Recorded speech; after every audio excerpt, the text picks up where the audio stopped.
ចំពោះមុខម្ហូបប្រចាំថ្ងៃឲ្យតែមានរសជាតិជូររៀងជ្រះរៀងលះហ្នឹងដឹងតែបាយកោសឆ្នាំងហើយជាពិសេសបានសម្លម្ជូររៀងស្រែស្រែនឹងតែម្ដងជាមួយនឹងបន្លែធម្មជាតិទៀតដឹងតែឆ្ងាញ់តែម្ដងបងប្អូននៅផ្ទះរាល់ថ្ងៃចូលចិត្តដាំបន្លែបែបធម្មជាតិផងរួមផ្សំជាមួយនឹងបន្លែធម្មជាតិដោយខ្លួនឯងនៅពេលដែលត្រូវការធ្វើម្ហូបម្ដងដល់ផ្សាយផ្សំប្រមូលចូលគ្នាមកបង្កើតបានជាមុខម្ហូបដែលយើងចូលចិត្តញ៉ាំដល់ឡែកថ្ងៃនេះម្ជូរបារាំងនេះដោយខ្លួនឯងបងប្អូនហើយស្លត្រូវមែនតើជាមួយនឹងម្ជូរស្រែរបស់យើងជាពិសេសនៅរដូវនេះតែម្ដងបេះផ្លែលាយជាមួយនឹងស្លឹករបស់វាយកមកស្លម្ជូរស្រែជូរឡើងជ្រះឆ្ងាញ់មែនតើប្រម៉ែប្រមោបេះទាំងផ្លែទាំងស្លឹកតែម្ដងហើយចំពោះផ្លែរបស់វាផ្នែកក្រហមហ្នឹងគេអាចច្នៃជាភេសជ្ជៈញ៉ាំដ៏ឈ្ងុយឆ្ងាញ់ជាពិសេសបច្ចុប្បន្ននិយមញ៉ាំមែនតើក្មេងៗបេះម្ជូរបារាំងបានហើយឥឡូវមកកាត់បន្លែវិញម្ដងហើយបន្លែថ្ងៃនេះគឺមានតងដំឡូងវ៉ារបស់យើងបងប្អូនកាត់តងខ្ចីៗរួមជាមួយនឹងធាងរបស់វា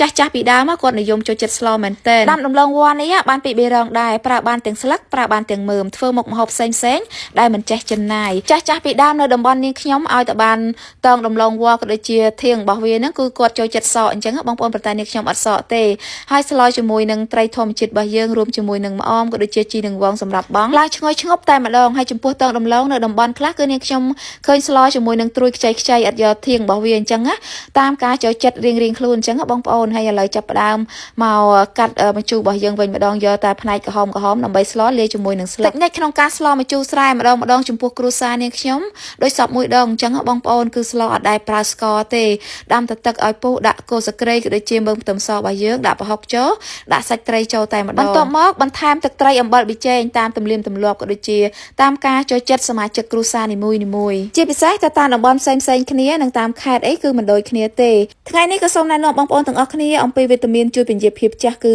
NAD+ Skin យ៉ាងបងប្អូនមនុស្សយើងម្នាក់អ្នកណាក៏មាន NAD ក្នុងខ្លួនដែរប៉ុន្តែនៅពេលដែលយើងអាយុចាប់ពី30ទៅ40ឆ្នាំរហូតទៅគឺធ្វើឲ្យ NAD នៅក្នុងខ្លួនរបស់យើងនឹងបាត់បង់ 50% ហើយបងប្អូនធ្វើឲ្យស្បែកជ្រួញលហិតលហៃនៅពេលដែលបានញ៉ាំ NAD ធ្វើឲ្យប្រព័ន្ធខួរក្បាលក៏ដូចជាប្រព័ន្ធភាពស៊ាំរបស់យើងនឹងប្រឆាំងនឹងជំងឺផ្សេងហើយជួយឲ្យគេងលក់ស្រួលកាត់បន្ថយ stress អ្វីដែលពិសេសបងប្អូនធ្វើឲ្យស្បែករបស់យើងតឹងហាប់ណែនក្មេងជាងវ័យតែម្ដងដែលបងប្អូនអាចរកទិញបានក្នុង pharmacy គ្រប់24ខេត្តក្រុងជាពិសេសក្នុងភេកផ្សារធម្មជាតិ24ស្របពេលដែលទឹកសម្លមិនទាន់ពុះឆ្លៀតមកបេះក្រូចទុកសិនបងប្អូនឃើញរីកល្អពេកក្បែរផ្ទះបាយហ្នឹងក៏មកបេះឲ្យមកចំនួនសិនទុកប្រើប្រាស់ពេលយើងចាំបាច់អញ្ចឹងណា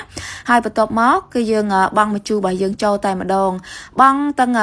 ផ្លែរបស់វាអាស្ទាប់ក្រហមលាយជាមួយនឹងស្លឹកជាពិសេសថែមអំបិលមកគួរទៀតដោយសារតែរៀងស្ទើអញ្ចឹងបងប្អូនមើលទៅទឹកសម្លរបស់យើងជូរល្មមឆ្ងាញ់តាមការចូលចិត្តហើយដាក់បន្លែតងដំឡូងរបស់យើងចូលតែម្ដងហើយតងដឡូងឲ្យតែមាននៅផ្ទះបងប្អូនឲ្យស្លញឹកញាប់មែនតើដោយសារតែបន្លែប្រភេទនេះគឺមានអត្ថប្រយោជន៍ច្រើនមែនតើសម្បូរទៅដោយវីតាមីនហើយជាពិសេសបងប្អូនបន្លែមួយមុខនេះងាយស្រួលដាំងាយស្រួលក្នុងការថែទាំតាំងពីរដូវវស្សាដើមឆ្នាំមករហូតដល់ចុងឆ្នាំដល់រដូវប្រាំងវិញគឺយើងអាចប្រមូលផលស្លឹករបស់វានឹងស្លជាហូរហែតែម្ដងមិនសូវចេះដាច់ប្រមាណទេ